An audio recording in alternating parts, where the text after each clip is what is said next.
But dealing with Israel is so difficult. It's like being in a relationship with a narcissistic psychopath. He and then he makes you think it's your fault.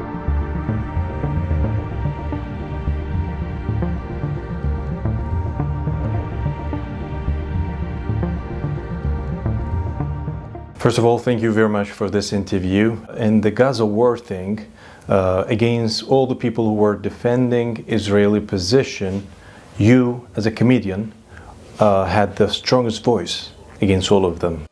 I don't know if I had the strongest voice. I mean, maybe my views went more, the views of the videos, but there's people who work more than me, and they put more in the work. I was put in this situation, and it seemed that to resonate with the people, but I can't explain why or how, but I'm glad that I said what I had to say, and it is.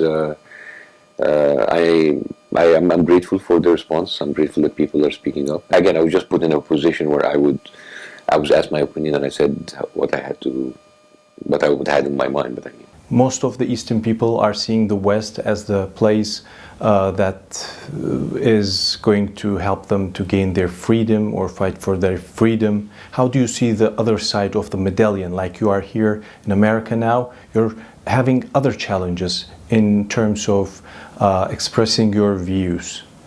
I mean, there's challenges everywhere in the world. I mean, there's a lot of flaws in the American democratic system, in the media, but at least we have space to speak up.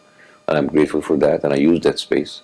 You know, you try as much as possible to expand that kind of freedom of expression, because comedy actually is, in its core, a source of freedom of expression, a way to express yourself. So, you can be living in a country that you like living in, but you don't agree with its policy, and that's what I expressed. And I think a lot of Americans, a lot of Egyptians, a lot of Saudis, a lot of British people who live in countries maybe might not be aligned 100% with all of their country's policy, and this is why you try to speak up as you can. You are actually a U.S. citizen right now, and you have a political view, and you have something to say at the elections as well. How all these, what you are witnessing, and the Gaza thing, or the policies of the U.S. government, is affecting your view as a voter? As a voter, I already expressed my opinion about that. I said I don't want to vote for Biden this election. And actually my vote doesn't count anywhere. I live in California, so it doesn't matter if I vote or not. So, but I cannot participate and give my voice to Biden. And of course I can't vote for Trump.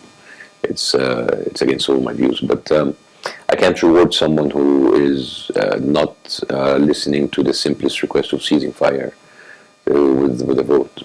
I mean, it's the personal story. The stand-up comedy show is basically following my story from being a doctor to a television host to coming here in America as an immigrant. And it's a very personal story that anybody can relate to, whether you're an Arab, Muslim, Christian, immigrant, or actually staying here in America.